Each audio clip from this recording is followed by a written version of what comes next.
Bueno.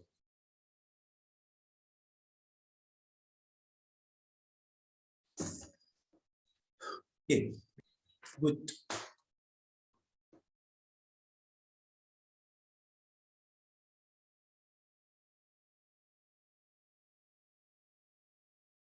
Entonces,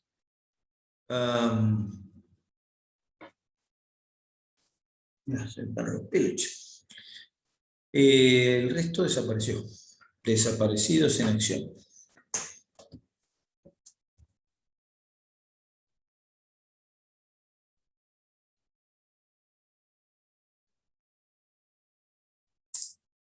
Bueno, vamos a ponerla a compartir y seguimos con esto.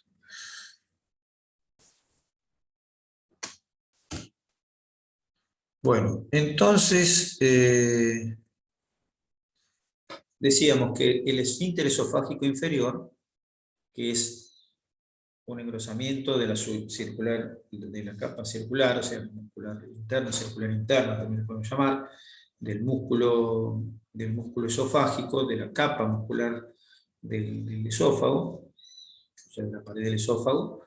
Ese esfínter es un mecanismo antirreflujo, sería el tercer mecanismo antirreflujo, ya que tenemos las ondas peristálticas, el esfínter esofágico superior, el esfínter esofágico inferior, que representa el esfínter esofágico superior, la zona de alta presión, la zona baja de alta presión. Hay una zona alta de alta presión, ¿está bien? Y hay una zona baja o zona inferior de alta presión, las dos, ZAP es zona de alta presión. La zona de alta presión superior está representada por el esfínter esofágico superior, y la zona de alta presión inferior está representada por el esfínter esofágico inferior.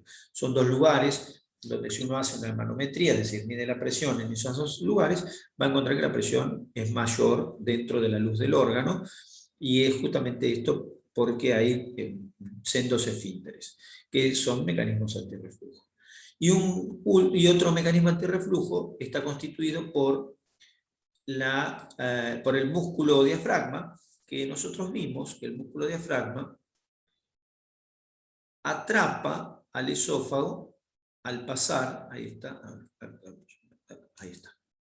lo atrapa al pasar, y ese atrapamiento le genera una compresión. En este caso, el mecanismo antirreflujo es un mecanismo externo al órgano, es decir, es un músculo que está fuera del órgano y que lo comprime parcialmente de forma permanente, y eso hace que la luz del órgano, digamos, no esté abierta permanentemente. Por supuesto que no representa un esfínter, primero porque no cierra totalmente la luz, y segundo porque no está destinado a cerrar totalmente la luz, es ajeno al órgano. La segunda cosa es que es ajeno, no está en la pared del órgano, ¿está bien? Es una estructura ajena al órgano. Entonces, el esfínter esofágico, el hiato esofágico, formado por el músculo diafragma, es también un mecanismo antirreflujo. ¿De acuerdo? Esto es para evitar que el contenido gástrico se vuelva hacia el esófago en primera instancia y hacia la Profe, pared. discúlpame. Sí. Perdón. Sí. Estaba el esfínter esofágico inferior, y el último, ¿cuál dijo? Porque no lo escuché. Entré recién. Bueno, dije el diafragma, el músculo diafragma. Bueno, entonces tengo 4 circunstancias que modifican entonces o que pueden impedir el reflujo. Aún así el reflujo se produce muchas veces, de hecho muy probable que varios de los que están acá escuchando tengan reflujo gastroesofágico sabido o no sabido, es decir, que lo sepan o no lo sepan. El reflujo a veces lo sienten, se siente como una quemazón, una pirosis, ¿no es cierto? Una quemazón de algo que sube. A veces se siente como gusto en la boca, ácido, amargo o diferente, y a veces no se siente nada y el reflujo está igual. Entonces, el reflujo, ¿qué pasa en esos casos? Nada, los mecanismos no son, es decir, son complacientes, permiten el pasaje de contenido gástrico en sentido inverso. Bien, entonces ahí tengo el esófago, ahí está el esfínter esofágico inferior, no se ve acá, pero sí se ve el diafragma, formando el hiato, y ese diafragma comprime al órgano, y a pesar de no ser un esfínter, es un mecanismo antirreflujo. Existe, por último, un mecanismo de menor importancia, como antirreflujo, que es este ángulo que se forma acá. El ángulo gastroesofágico. Ese ángulo se llama ángulo de His, como el haz de His, el ángulo de His. ¿Y cómo funciona ese mecanismo antirreflujo? Funciona de la siguiente manera. Yo lo dibujo acá esquemáticamente y más marcado para que se entienda lo que quiere significar este dibujo.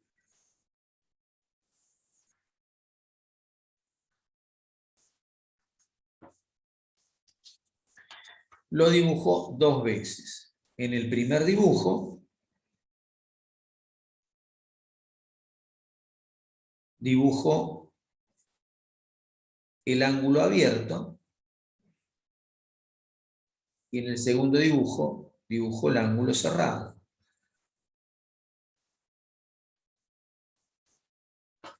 En el dibujo que voy a poner con la ley, ¿cuál será la diferencia entre el dibujo A y el B? ¿Qué pasó entre A y B? Miren, ¿a dónde estoy yo? ¿A dónde estoy? ¿Por qué no estoy? Porque si no, no veo lo que pongo. El dibujo A y el dibujo B. A, Se llenó. B. A, B. Se llenó el estómago y al llenarse, ¿qué pasó? Apretó al esófago. Lo apretó. Y al apretarlo, entonces se cerró el cardia, se cerró este orificio. ¿Está bien? Mecanismo antirreflujo, el ángulo de His. Entonces, la parte superior del estómago comprime al esófago y eso también evita el reflujo. Entonces, dijimos 5 mecanismos antirreflujo. Las 2 zonas de alta presión, esfínter esofágico superior e inferior, mecanismo de peristalsis con onda de barrido y con peristalsis de base, diafragma y ángulo de His. ¿Está bien? Los mecanismos que tiene el esófago o el sistema, mecanismos antirreflujo para que el contenido del estómago no se vuelva. Es importante que no se vuelva el contenido gástrico porque el estómago, ¿qué contiene el estómago? Bilis. Ácido. Cloro. Ácido clorhídrico. Ácido clorhídrico, ahí está, perfecto, contiene ácido clorhídrico. Además de que contiene, ahora vamos a ver, cuando está digiriendo tiene el contenido de la digestión que no solo incluye ácido clorhídrico, sino que incluye enzimas. Pero bueno, el ácido, ya de por sí el ácido clorhídrico es dañino. El ácido clorhídrico que fabrica el humano es igual que el ácido clorhídrico que se compra en la química industrial. Si yo voy a comprar ácido clorhídrico a una ¿cómo se llama esto? Una droguería industrial, ¿me venden el mismo ácido clorhídrico que el que fabrica mi estómago? Sí. El ácido sí, lo que pasa es que Supongo que sí. Las enzimas que tiene nuestro estómago. ¿El ácido clorhídrico no es uno solo? Claro. El ácido clorhídrico es Uno que es una solo. composición química única. Esto se llama ácido clorhídrico. ¿Y cuál es la diferencia entre... ¿Yo puedo tomar ácido industrial? No. ¿Por qué? No. ¿Y si lo tengo en el estómago? Bueno, Pero el estómago tiene... soportan ese ácido. Claro. ¿Cómo? Las paredes del estómago soportan ese ácido. Pero me dicen, los dos son ácido clorhídrico. Me dijeron que los dos son iguales. ¿Pero es para tomar? ¿El que No sé, venden? No, No porque sé el para qué es. estómago lo contiene y tu organismo no permite que pase el ácido, las paredes no, ¿Qué No, me pared? imagino no que como el están. ácido Pongo Graba una, la lengua. para la... pongo una sonda nasogástrica y echo ácido clorhídrico Ah, a mi bueno, sin que estómago, toque todo. sin que toque nada. ¿Puedo hacer Ah, eso? bueno, si no, sí, ¿Puedo sí, hacer sí, eso? supongo que sí, si es el No, mismo que no, lo porque se necesitamos. produce en el mismo momento en que nosotros llevamos la comida. No, La siempre está o no. Está diferencia, todo el tiempo. la diferencia, Tampoco hay el mismo pH.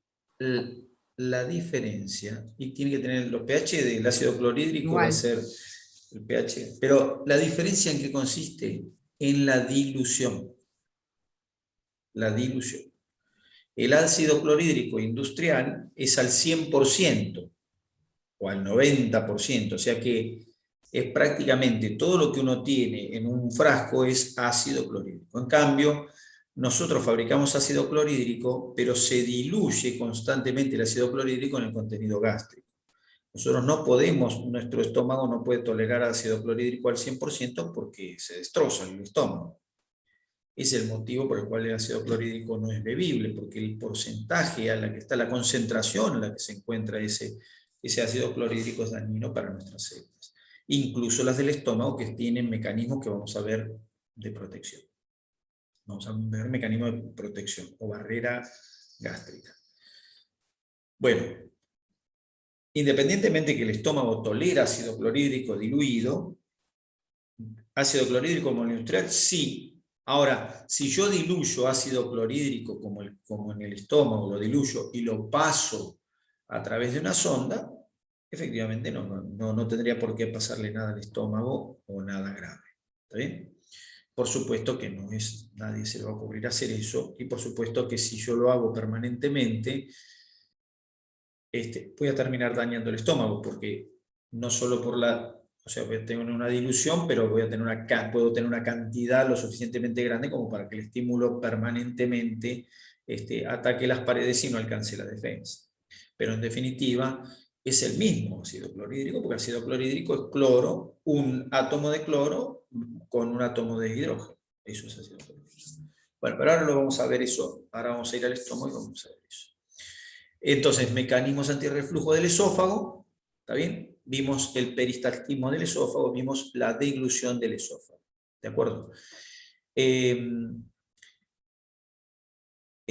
Cuando pasa el esófago a través del tórax, el tórax es una zona de muy baja presión. La presión dentro del tórax es menor que la atmosférica. ¿Cuál es la presión en la atmósfera?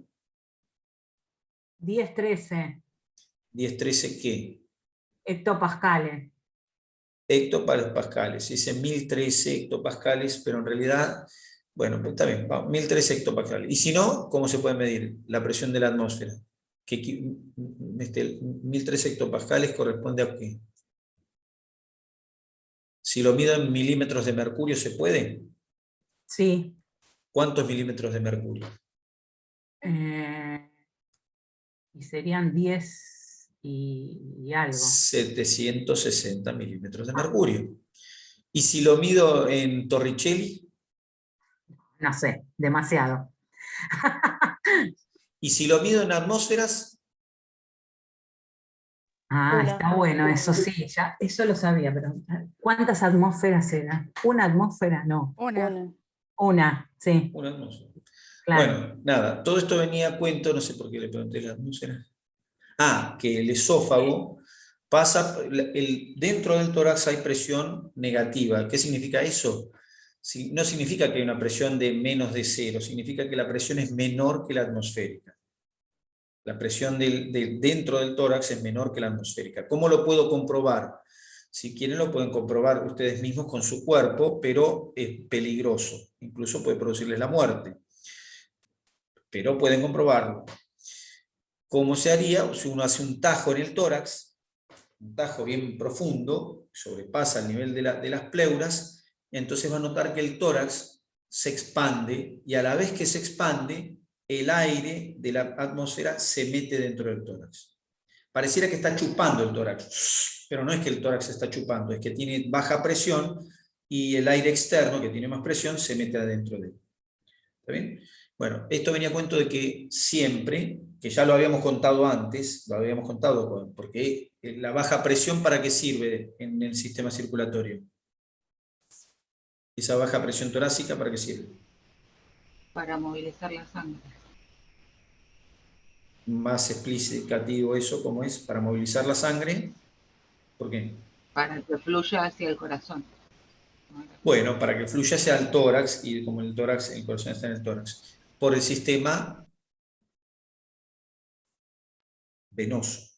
¿Está bien? Circulatorio venoso. Para que el sistema venoso pueda, entonces, el sistema venoso, como está dentro la aurícula derecha y las grandes venas están en ese tórax, entonces adquieren las presiones tan bajas como las que tiene el tórax, y por ende eso hace que la sangre circule hacia sus lugares de menor presión. Lo mismo que si fuera aire. No es que el corazón está chupando, ni que las venas están, sino que tienen tan baja presión que los lugares que tienen más presión hacen que se desplace el líquido en ese sentido. Bueno, el esófago tiene entonces, así como tiene zonas de alta presión, tiene una zona de baja presión, que es aquella que se encuentra entre el diafragma y el opérculo torácico. ¿Qué es el opérculo? El orificio de entrada del tórax.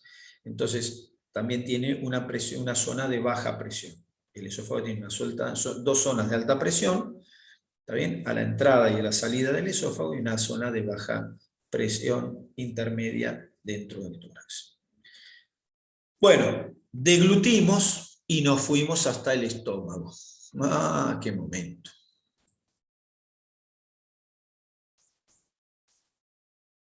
Bueno, entonces ahora el alimento en forma de bolo porque es una bola nada más, va a ir al órgano siguiente, que es el estómago, que está acá. Como el estómago nosotros no lo vimos, tenemos que mirar algunas cositas del estómago.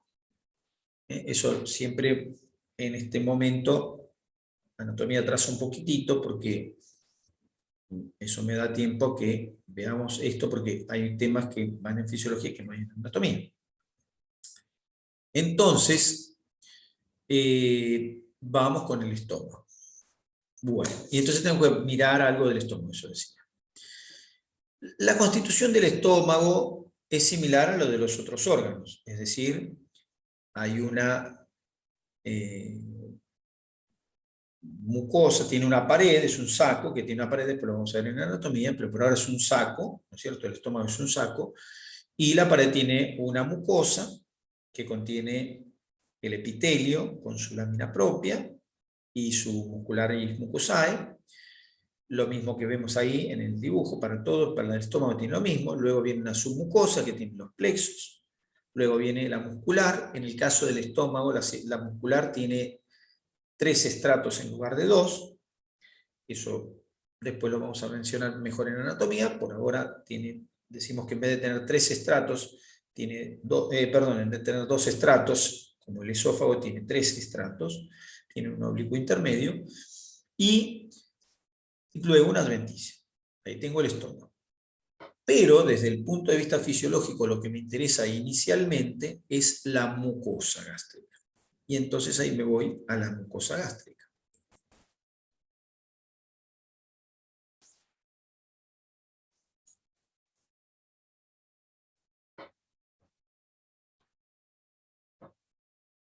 Bueno, la mucosa del estómago. ¿Vieron alguna vez un estómago? No hace falta que sea de humano.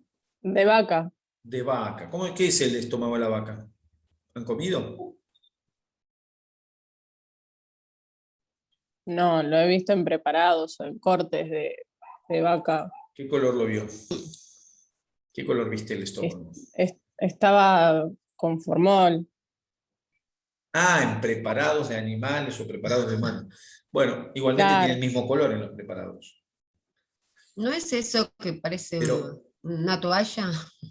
Efectivamente. Yo ni- Es como una No me acuerdo cómo se toalla. llama. El Se llama mondongo. Eso. mondongo. Mondongo. Y supongo que han comido alguna vez mondongo o lo han visto que alguien lo ha comido. Exacto, O lo yo han lo visto, comí, sí. claro, o lo han visto en un menú. No sé, mondongo. Mondongo, Sí, en un justo un día locro. como hoy es para comer mondongo. Bueno, en el locro sí se puede poner mondongo, pero Yo lo comí en el locro, por eso, hace mil mondongo, años. el mondongo se hace, mondongo a Sí. la española, mondongo depende, Ujú. son guisados los que se hacen con mondongo, son guisados porque el mondongo hay que hervirlo mucho tiempo y generalmente los guisados tienen eso, ¿no es cierto? Son cosas que se hierven, se meten en una olla y se hierven. Y esto, el mondongo, generalmente el mondongo se lo come con poroto, garbanzo, salsa roja, por eso no va con el locro, no, por ahí no sé, pero se le puede poner No al sé, locro. yo me acuerdo que hace. Sí. Capaz No, que pero era por otra ahí cosa, Sí, ¿eh? sí, No, capaz es que era muy otra común en el cosa. locro. Pero son Pero preparados. ¿Qué? Le ponen al Que locro, es dicen. común en el locro, sí. puede ser, yo Bueno, no sé, hace bueno, mil años fue. sí, yo no recuerdo que en el locro, nada, no recuerdo. Yo siempre como locro, todo, realmente para la fiesta patria siempre me busco algún lugar donde comer locro, Ujú. y porque nada, me gusta. Pero bueno, por ahí ahora no me queda claro, por ahí lo han visto, Pasa que pero no no le gusta a importa. todo el mundo, entonces en los lugares no lo Claro, hacen me Puede parece siempre que con por ser, puede mondongo. eso. ser que Sí. porque no le guste, o puede ser porque no sé si en la preparación, en el locro suele ponerse más cerdo, las patas del cerdo, No Patita de sé, cerdo. yo lo como ahora que me acuerdo en Río Hondo, en el 25 de mayo fue. bueno. Y sí, Bueno, venía. en el próximo locro les cuento si venía con mondongo, pero no importa, la cuestión es que el mondongo es el estómago y es también como una toalla, efectivamente. Esa toalla, ese aspecto de toalla está dado por los pliegues que tiene el estómago. Es decir, la mucosa gástrica está sumamente plegada. Creo que en la anterior estaba mejor vista la mucosa gástrica. ¿Verdad? Primero la miramos macroscópicamente.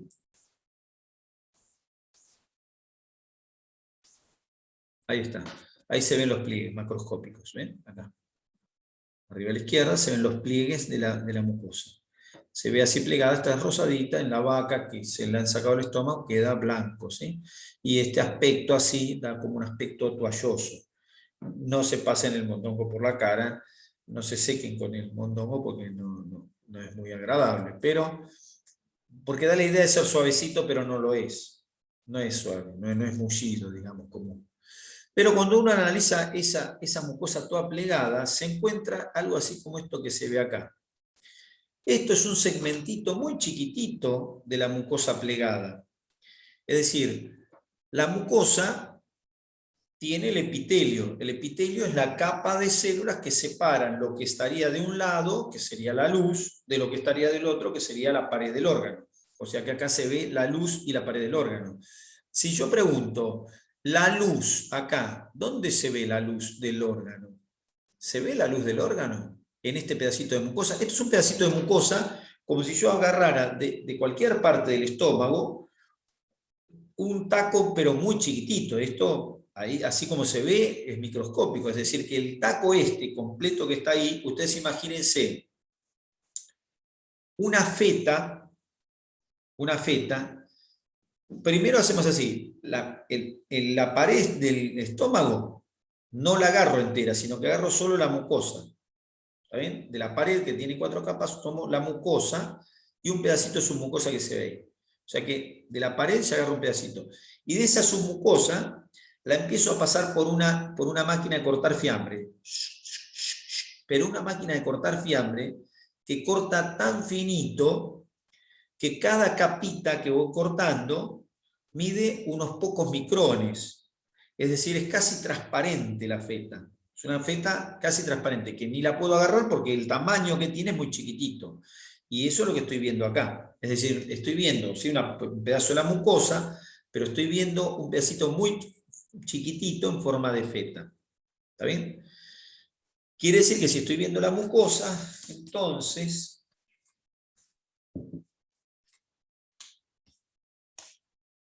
pongo el estómago así como si fuera un pedazo de bolsa, no importa porque no tiene importancia.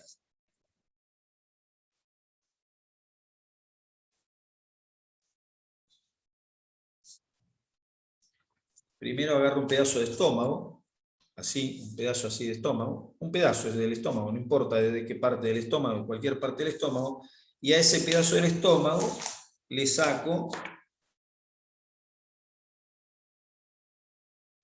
un pedacito de mucosa, con su mucosa, y a ese pedacito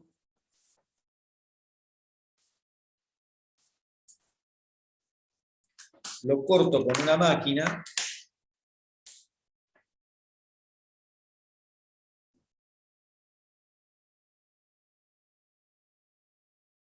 y obtengo fetitas.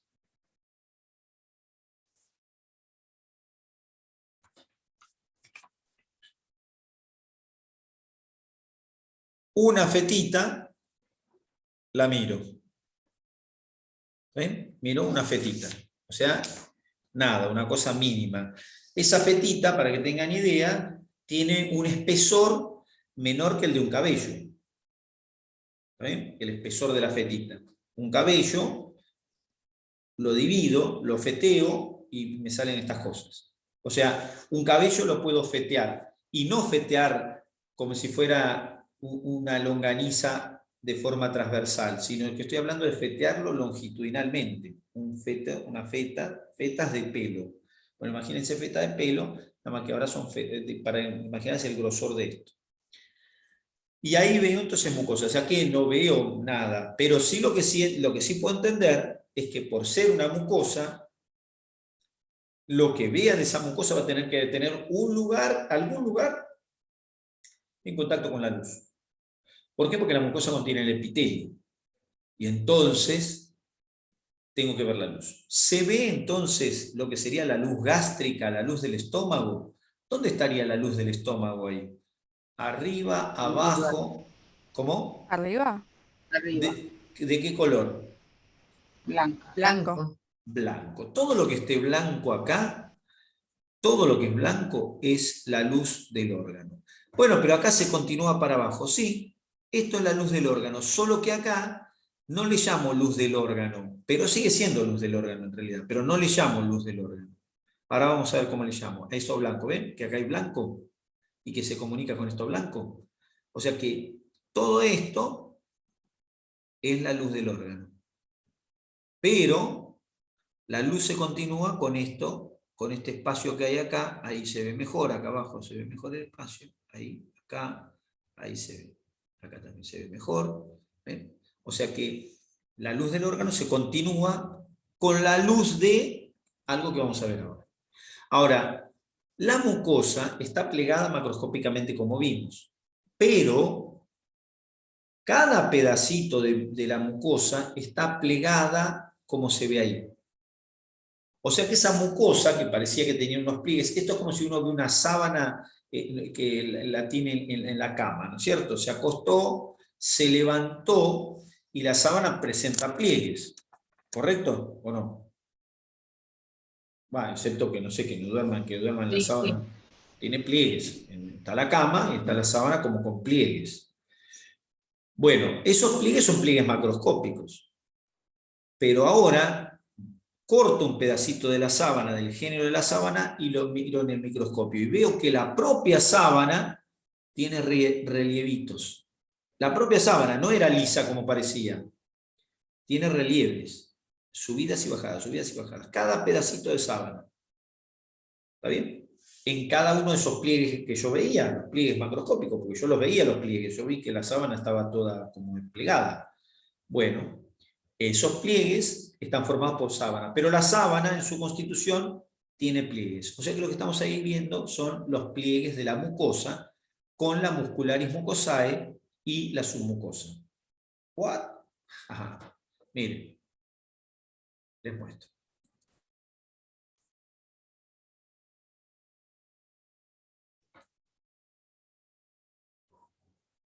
Miren, ¿Son primero como les los muestro mismos pliegues que vimos en el intestino?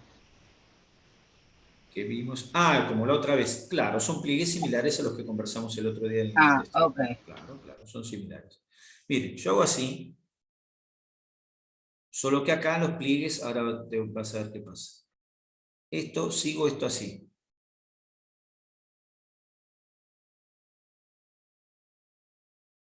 Bueno, ahí me salió un poquito, pero no importa. Voy hasta acá abajo, doy la vuelta y subo.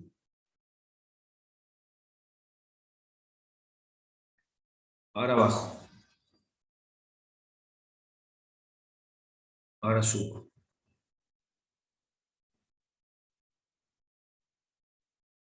Ahora bajo.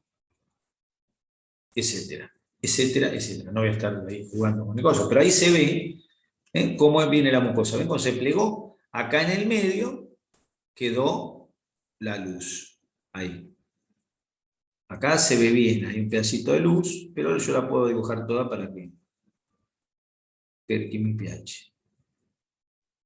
Así, ¿ven? Y la comunico acá, acá hay luz, ¿ven? Hay luz, luz. Y voy hasta acá.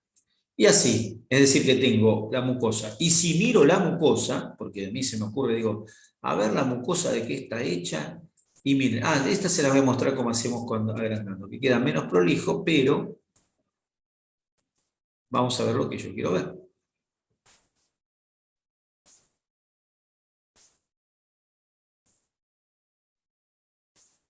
Miramos.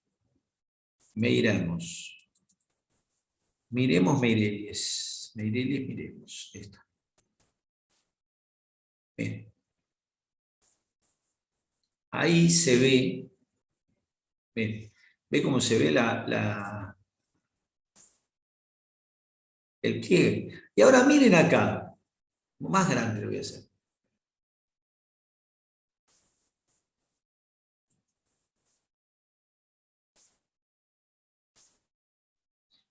Cuando miro el pliegue así de la mucosa, veo que hay células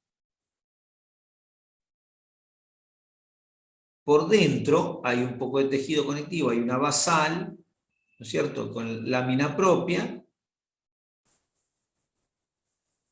y si sigo, es decir,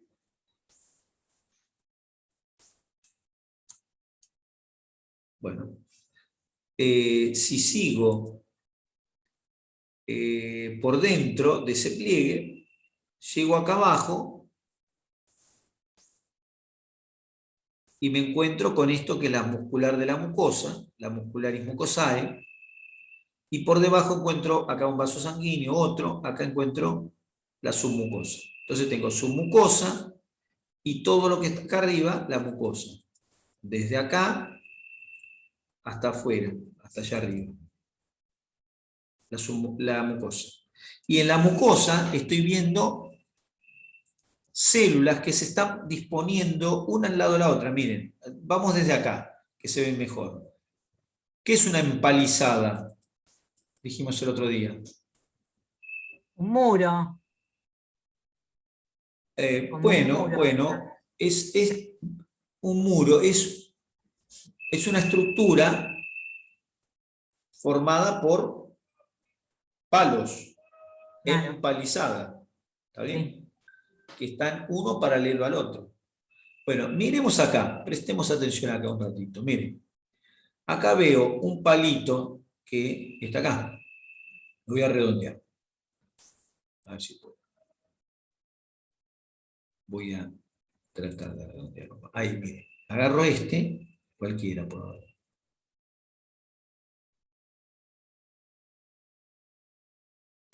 ¿Se ve este? Ahí como un palito, y al lado hay otro, y otro, y otro, y otro, y otro, y otro, y otro, y otro. Hay un montón. ¿Se ven o no? Sí, sí. Esto se llama epitelio. Y estas son células epiteliales. ¿Qué forma tienen estas células epiteliales acá?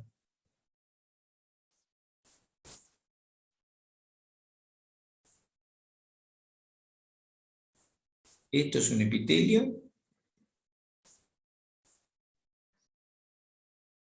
¿Qué forma ven acá? ¿Esto qué forma es?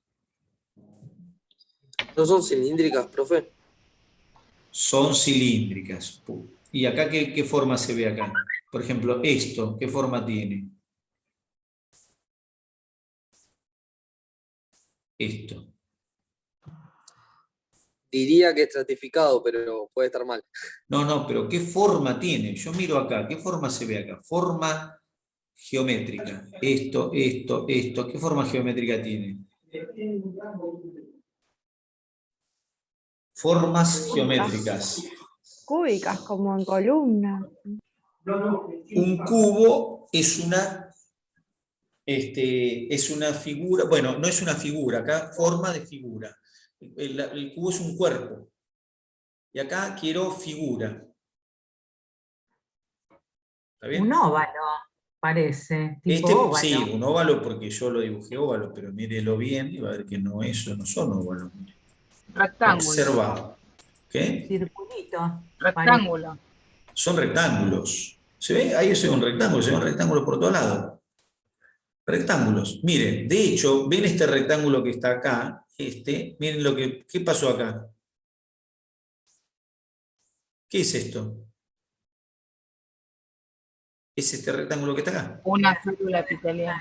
Bueno, está bien. Y acá otra, que son como rectángulos, pero se ven como rectángulos porque son cilindros. Cuando uno corta un cilindro longitudinalmente, queda como un rectángulo. Eso es lo que están viendo ahí. Y lo están viendo acá, ese rectángulo, lo están viendo acá, y lo están viendo por miles por acá. Todo por acá, por acá, por acá, están viéndolo por acá. Y acá, esos rectángulos que están acá, hay rectángulos, les empieza a aparecer entre los rectángulos estas celulitas en forma de frutillita, que no son rectangulares. ¿Por qué hay rectángulos? Porque estas células son cilíndricas. Porque las células de la mucosa, ¿sí? En la mucosa, vamos a decirlo mejor, en la mucosa, las células más abundantes son las células cilíndricas, ¿eh? El epitelio cilíndrico gástrico, se llama, epitelio cilíndrico del estómago. Y es lo que estamos viendo ahí. Ahora, el epitelio se pliega y se vuelve a plegar y se vuelve a plegar y así. Entre los pliegues de epitelio, imaginemos los pliegues como si fueran mis dedos. Yo tengo acá dedos, ¿no? Tengo dedos que los pongo así todos juntos. Ahora, entre mis dedos, los dedos llegan hasta acá abajo. Viene así, baja, sube, baja, sube, baja, sube. Lo mismo pasa con los otros dedos. Pero cuando pongo así, y lo miro ahí, ¿no es cierto? Los dedos empiezan a formar, bueno, lo pongo así, los dedos empiezan a formar una capa única de afuera, que es la que yo veo macroscópicamente. Pero entre los dedos se formaron depresiones y esas depresiones siguen teniendo la piel de mi dedo. ¿Se entiende esto? Esto entonces que estamos viendo a su vez, esto es como si fueran dedos. Y entre los dedos quedan las depresiones, que son cavidades. Las depresiones son glándulas. Se llaman glándulas gástricas o glándulas del estómago. O sea que el epitelio está bien plegado y ese epitelio está organizado en forma de glándulas. O sea que tengo todo un epitelio en forma de glándula. ¿Por qué de glándula? Porque todo este epitelio va a tener células que secretan ¿hacia dónde? Hacia la luz de la glándula. Y la luz de la glándula se va a comunicar con la luz del órgano. Hace un ratito le dije, esto es la luz, pero no le decimos luz del órgano, le decimos luz de la glándula. Para imaginarse la glándula, podemos mirar así, podemos mirar, a ver si se ve en lo que quiero mostrar. No es exactamente, esto que les voy a mostrar no es exactamente esto, pero es para que veamos la forma, porque dibujarlo es complicado para mí. Pero miren,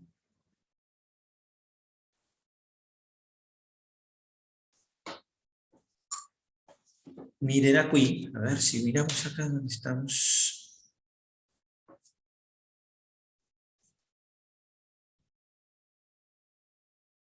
Ahí está. Está lo que quiero ver.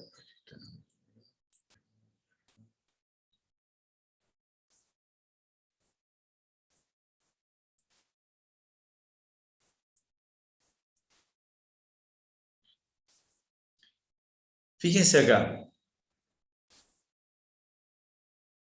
Esto es un epitelio que no tiene nada que ver, pero que la forma es similar. Si vemos